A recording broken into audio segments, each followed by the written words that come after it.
흔들리지 맙시다. 부화 뇌동이라는 말이 있습니다. 붙을 부, 화합할 화, 우레, 뇌, 같을 동입니다. 이것은 우레가 울리면 만물도 이에 따라 함께 울린다는 뜻입니다. 다른 사람의 말에 대해 옳고 그름을 판단하지도 않는 사람을 비유하는 말입니다. 무턱대고 부화하는 것을 비유한 말입니다. 자신의 주체적인 의견과 객관적인 기준을 다 동시에 도외시한 것을 비유한 것입니다. 물질적인 이해관계에 따라 움직이는 소인배의 모습을 경고한 것이기도 합니다. 또 남의 주장이나 의견에 맹목적으로 추종하는 것을 경고하는 고사성어입니다. 부화뇌동하는 사람은 다른 사람의 말에 귀가 얇습니다. 실제 육체적인 귀가 얇다는 뜻이 아니지요.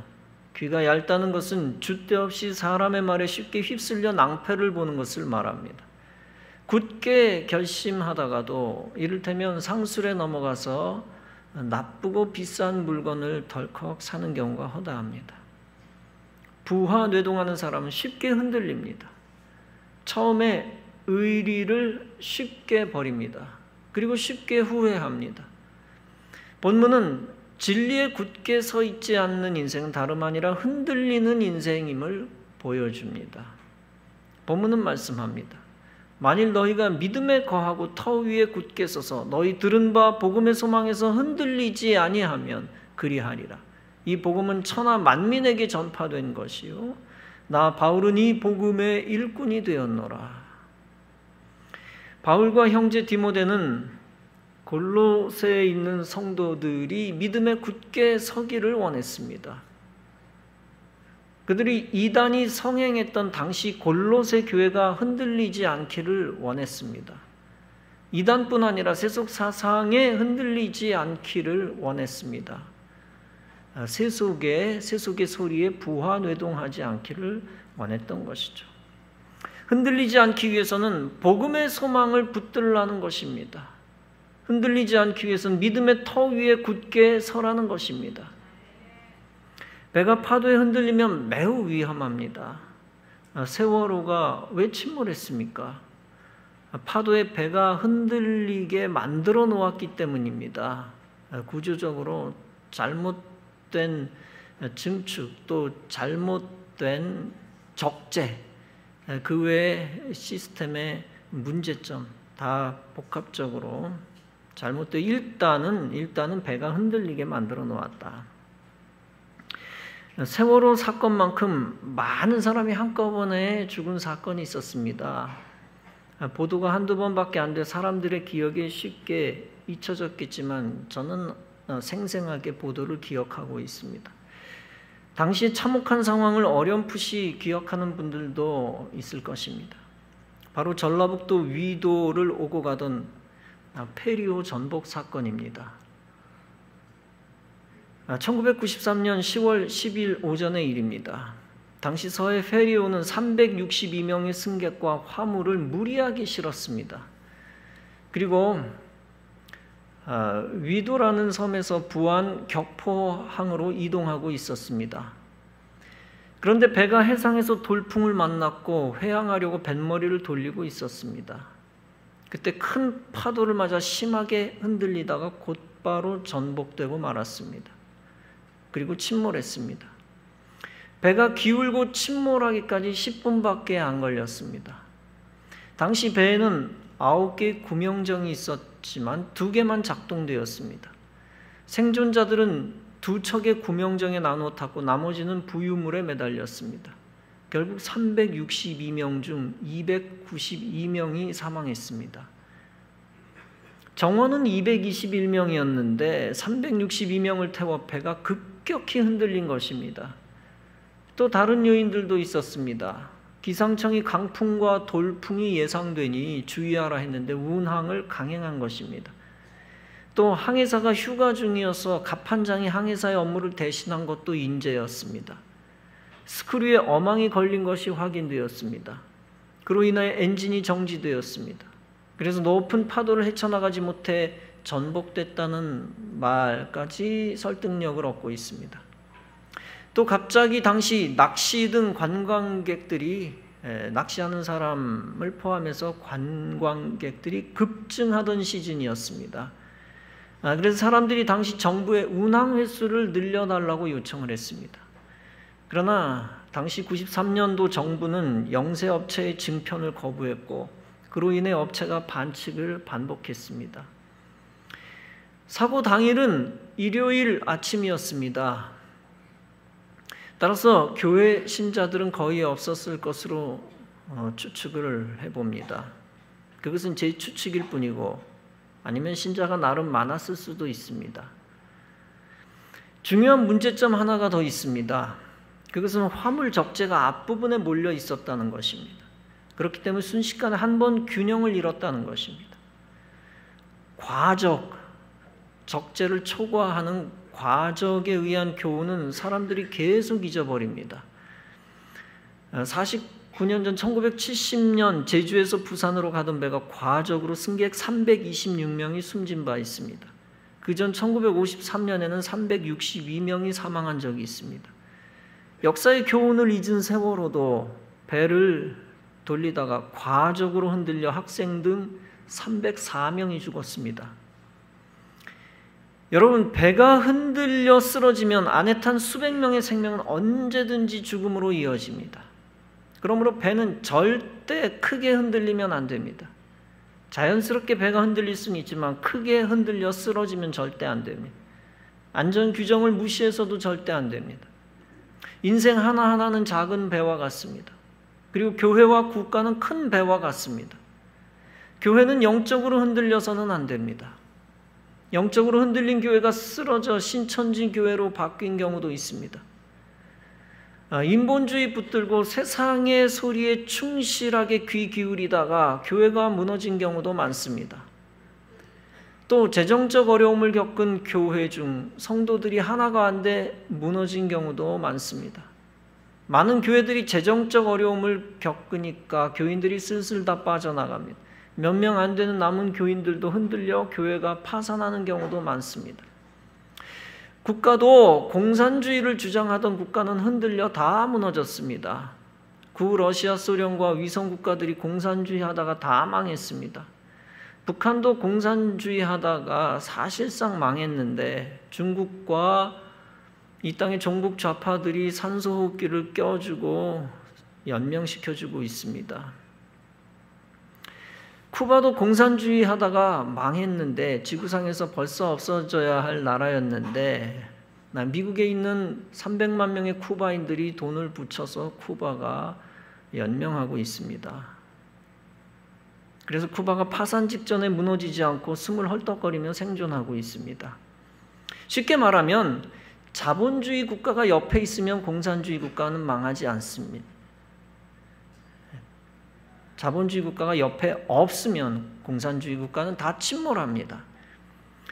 베네수엘라가 공산주의 독재를 하고 있습니다. 그래서 난민이 수백만 명이 되는 거지 나라가 되었습니다. 아쉬운 것은 베네수엘라를 동경하는 사람들이 우리나라에 있었다는 것입니다.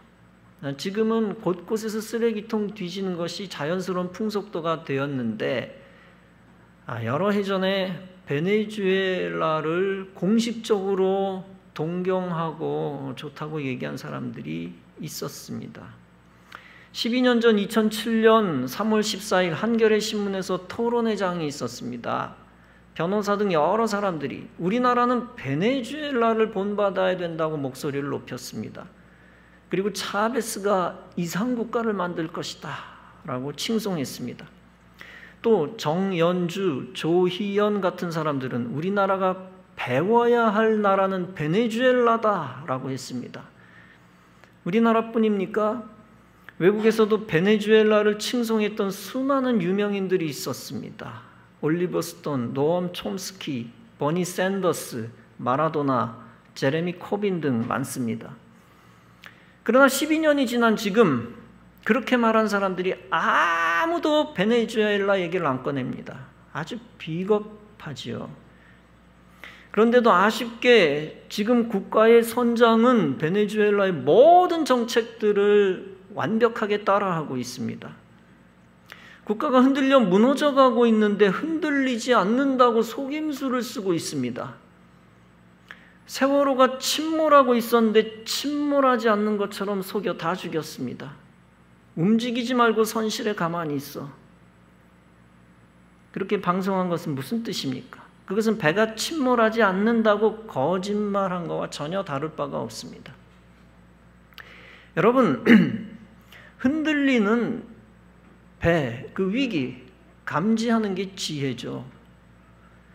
일단은 흔들리지 말아야 되죠. 배가 흔들리지 않기 위해서는 세상의 소리에 귀를 기울이지 말아야 합니다. 흔들리지 않기 위해서는 이단의 소리에 귀를 기울이지 말아야 합니다.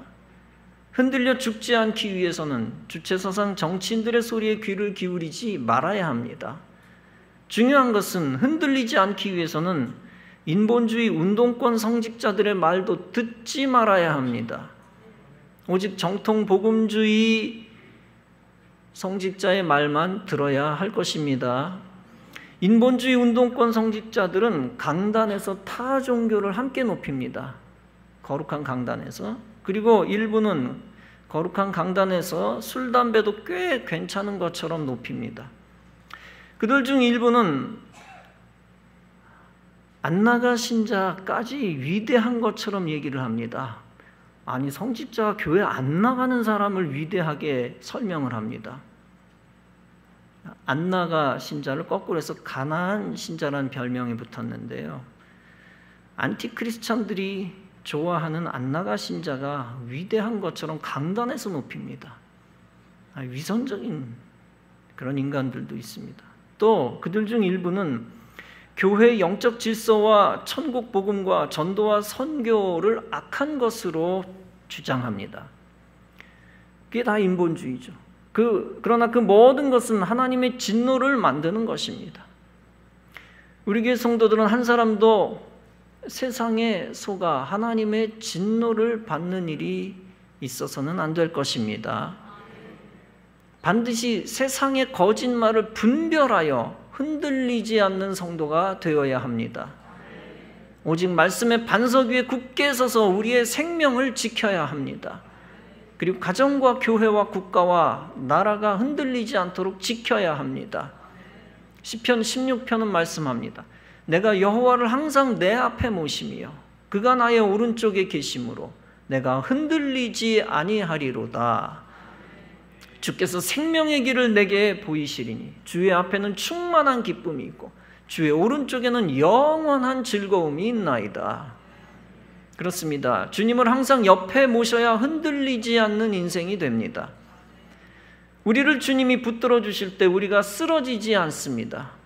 주님이 항상 우리 곁에 계실 때 마귀의 소리를 듣지 않게 됩니다. 여러분이 주님 곁을 떠나면, 멀어지면 마귀가 가까이 접근합니다. 기독교를 대적하는 사람들이 여러분 곁에 더 많이 달라붙습니다. 그래서 가모니설로 여러분을 속이고 낙심케 하고 신앙을 흔듭니다. 사람은 연약하기 때문에 악한 사람의 말을 계속 듣고 있으면 흔들립니다. 선한 일을 왜 해야 되나 의심하게 되고 좋은 일 하다가도 그만둡니다. 교회 일 열심히 하다가도 왜 해야 되나 의심하며 주일에 세상으로 갑니다. 예배도 드리지 않고 찬송 부르지도 않고 선교하지도 않고 전도하지도 않습니다. 그리고 마귀의 말에 흔들려 사명까지 던져버립니다. 여러분, 세상의 불신자들은 기독교인들의 구원에 관심이 없습니다. 그들은 기독교인들이 천국 가기를 원치 아니합니다. 처음서부터 천국 가는 걸 반대한다는 게 아니라 천국 자체에 관심도 없고 믿지도 않습니다. 그래서 천국 복음을 전파하는 것을 증오하고 회방합니다. 그래서 천국의 복음을 전파하는 교회와 신자들을 배척하는 것입니다.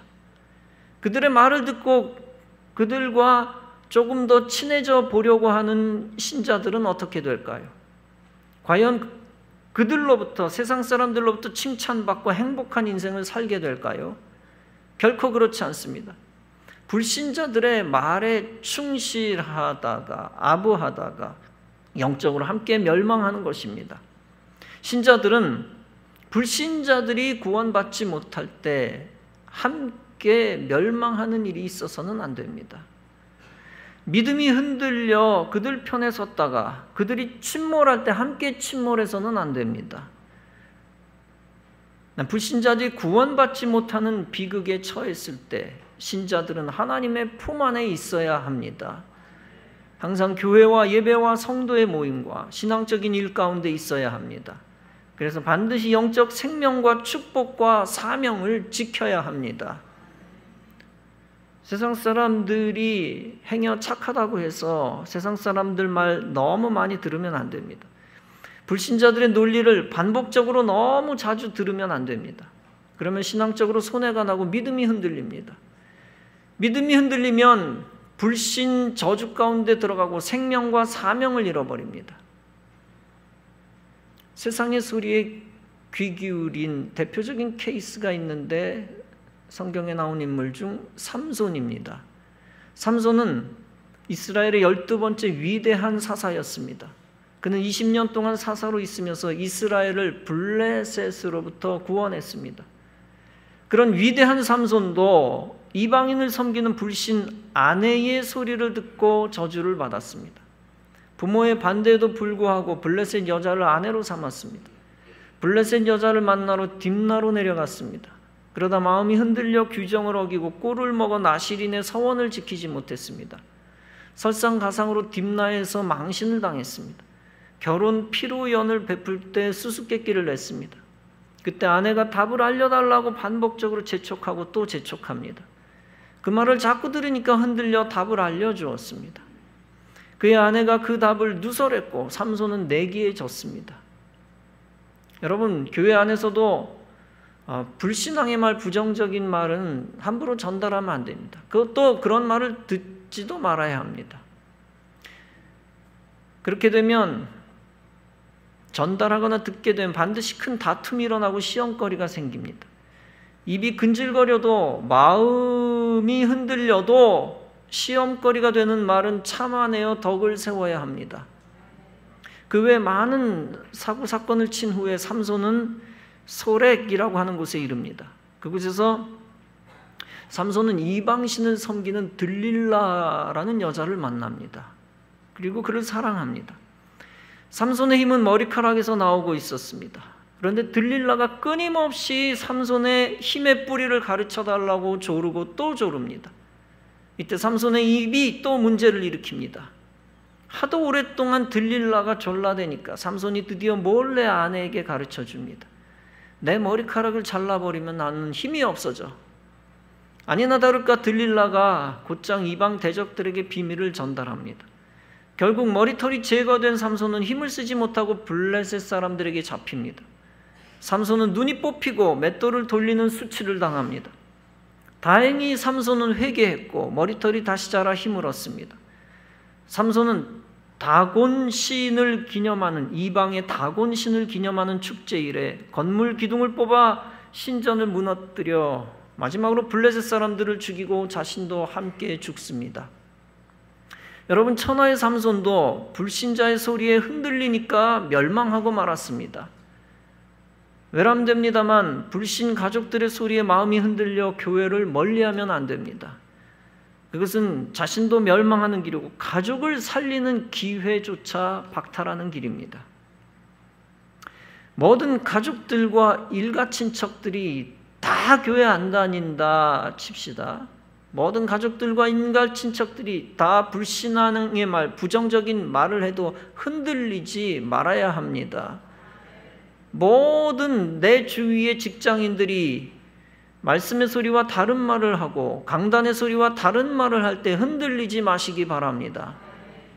특히 세상에 떠도는 반기독교적 악성 댓글에 흔들리지 마시기 바랍니다. 신실한 여자가 있었습니다. 예수님께 너무 감사해서 옥합을 예수님께 부어드린 여자입니다. 그 여자가 예수님에게 가장 귀한 것을 드리니까 오히려 제자들이 옆에서 불신앙적인 말을 합니다. 특히 가룟 유다가 비난을 하는데 세상적으로는 합당한 비난을 합니다. 그 아까운 것을 예수께 부어드리지 말고 차라리 가난한 자들에게 주는 게 나았겠다. 요즘 말로 하면 악성 댓글을 단 것입니다. 이 안티 기독교인이 하는 짓을 예수님과 가장 가까운 가룟 유다가 한 것입니다. 예수님과 가장 가까웠던 가룟 유다가 바로 이런 안티 기독교인들의 행태를 보인 겁니다. 그때 예수님은 가룟 유다의 도적질하는 본성을 간파했습니다. 그래서 도둑이다라고 했습니다. 그리고 아낌없이 헌신하는 그 여자를 칭찬하고 영원히 그 여자를 영광스럽게 만드셨습니다. 만약 그 여자가 불신앙의 댓글을 보고 옥합을 붓다 말았으면 어떻게 되었을까요? 혹은 붓고 나서 악성 댓글을 보고 마음이 흔들려 통탄해하고 억울해했다면 어떻게 되었을까요? 아마 그 여자는 손해를 많이 보고 복을 날려버리고 별 볼 일 없는 존재가 되었을 것입니다. 그러나 그 여자는 세파에 흔들리지 않았습니다. 헌신과 신앙을 해야 하는 모든 말에 흔들리지 않았습니다. 의연하게 끝까지 주님을 위해 헌신해서 주님의 사랑에 보답했습니다. 그로 인하 예수님의 사랑을 더욱 받고 축복의 모델이 되었습니다. 사람의 말뿐 아니라 사람의 말에도 흔들리지 말아야 되지만 우리는 최악의 환경에도 흔들리지 말아야 합니다. 많은 사람들이 최악의 상황에 처하면 사명을 하나둘씩 버립니다. 정당화될 수 없습니다. 지난주 새벽에도 말씀드렸다시피 사르밧 과부는 환경에도 흔들리지 않고 헌신했습니다. 열왕기상 17장에서 사르밧 과부가 들판에서 나무를 줍고 있었습니다. 극심한 가뭄이 있었고 거의 먹을 것이 없어 굶어 죽기 직전이었습니다. 그때 하나님은 뜻이 있어서 엘리야를 그 여자에게 보냈습니다. 엘리야가 여자에게 물과 떡을 원했습니다. 이 정도 되면 아무리 믿음이 좋은 여자라도 분노하고 믿음이 흔들릴 수 있습니다. 그 여자는 가루통과 기름통의 마지막 양식만 가지고 있었습니다. 그러나 그 여자는 그것을 모두 엘리야에게 바쳤습니다. 그런데 놀랍게도 그 가루통과 기름통의 가루와 기름이 마르지 않았습니다. 그래서 흉년이 끝날 때까지 굶지 않게 되었습니다. 이 여자는 닥친 환난과 배고픔 때문에 흔들리거나 하지 않았습니다. 굶어 죽어가면서도 하나님 살아계심을 믿었습니다. 이 여자가 사는 동네는 온통 이방신을 섬기는 동네였습니다. 그런데도 이 여자는 하나님 살아계심을 믿는다라고 했습니다. 악한 환경에 흔들리지 않는 믿음이 있었기에 하나님이 그에게 엘리야를 보냈던 것입니다. 하나님은 당장 굶어 죽어가는 사람에게 구호품을 싸가지고 가시지 않았습니다. 단지 하나님이 하신 것은 하나뿐이었습니다. 그것은 하나님의 사람 엘리야를 그 여자 집으로 가게 한 것뿐입니다. 하나님이 구호품을 던져주셨다면 그 여자의 믿음은 그 순간에는 흔들릴 이유가 없었겠죠. 그러나 구호품만으로는 그녀의 존재는 달라지지 않았을 것입니다. 그 여자에게는 아무것도 없었고 삶의 기반은 송두리째 없었습니다. 그래서 그 여자의 믿음은 흔들렸고 희망도 버릴 태세였습니다. 그래서 그 여자는 마지막 남은 음식을 먹고 난 죽을 것입니다 라고 엘리야에게 말한 바 있습니다. 그 지경이었는데도 하나님의 사람 엘리야가 오히려 빵을 달라 합니다. 마지막 위기의 순간에 이 여자는 흔들리지 않고 그 말에 순종했습니다. 그 순종으로 인하여 하나님의 복이 임합니다. 그 가루통과 기름통의 가루와 기름이 마르지 않습니다. 그래서 흉년이 끝날 때까지 굶지 않게 되었습니다. 기적만 체험한 것이 아닙니다. 그런 기적만 체험하고 끝난 게 아닙니다. 바로 뒤 그 아들이 죽는 최대의 환난에 직면했는데 그러나 하나님의 사람 엘리야가 그 아들을 살려주었습니다. 그래서 그 여자는 엘리야가 하나님의 사람인 것을 확실히 믿었습니다. 더 나아가 하나님의 말씀이 진실한 것인 줄 알게 되었습니다. 사랑하는 성도 여러분, 여러분도 최악의 환경, 죽음의 환경 속에서도 흔들리지 마시기 바랍니다. 끝까지 말씀에 순종하고 믿음에 거하고 말씀의 터 위에 굳게 서시기 바랍니다. 더 나아가 영원한 생명 주시는 복음에만 소망을 두고 흔들리지 마시기 바랍니다. 비복음적인 모든 것을 해치고 뚫고 나가 복음 붙들고 이기시기 바랍니다. 그 어떤 마귀의 말에도 흔들리지 말고 예수님처럼 하나님 입에서 나오는 말씀으로 마귀를 이기시기 바랍니다. 어떤 세상 풍파에도 흔들리지 말고 끝까지 하나님이 하실 일을 기대하시기 바랍니다. 그러면 하나님이 여러분의 인생을 굳건히 세워주시고 더 큰 사명을 주실 줄로 믿습니다. 우리가 흔들리지 말아야 하는 마지막 이유는 무엇입니까? 그것은 주님이 부르시는 날까지 사명을 감당하기 위해서입니다. 그래서 바울은 무엇이라고 고백했습니까? 하나님이 너희를 세우고자 하셨으니 복음의 소망에서 흔들리지 아니하면 그렇게 되리라. 이 복음은 천하 만민에게 전파된 것이요 나 바울은 이 복음의 일꾼이 되었노라. 이 가장 귀한 복음을 위하여 흔들리지 말라는 것입니다. 복음에 생명이 있기 때문에 세상이 별소리를 다 해도 그 복음 전파하다 흔들리지 말라는 것입니다. 바울은 고린도전서 15장에서도 사명을 위해 흔들리지 말 것을 요구합니다. 내 사랑하는 형제들아, 견실하며 흔들리지 말고 항상 주의 일에 더욱 힘쓰는 자들이 되라. 사람은 흔들릴 때 주의 일을 소홀히 하게 됩니다. 분명히 말씀합니다. 내 사랑하는 형제들아, 견실하며 흔들리지 말고 항상 주의 일에 더욱 힘쓰는 자들이 되라. 이는 너희 수고가 주 안에서 헛되지 않은 줄 알미라. 그렇습니다. 주의 일을 하다가도 흔들리면 우리의 수고는 헛된 것이 됩니다. 반대로 주의 일 할 때 흔들리지 않으면 우리의 모든 수고는 영광이 될 것입니다. 주님이 여러분을 포기하지 아니하셨으므로 여러분도 믿음을 포기하지 마시기 바랍니다. 하나님의 말씀을 반석 삼아 그 위에 온전히 올라서면 그 어떤 환난 중에서도 흔들리지 않게 됩니다. 그리고 하나님 안에서 감당한 사명은 다 생명과 영광의 축복이 될 것입니다. 이와 같은 믿음 가지고 일생 다하는 날까지 흔들리지 않는 믿음으로 하나님 안에서 이루어지는 생명과 영광의 축복을 받아 누리는 성도 여러분 다 되어지시기를 주님의 이름으로 축원합니다.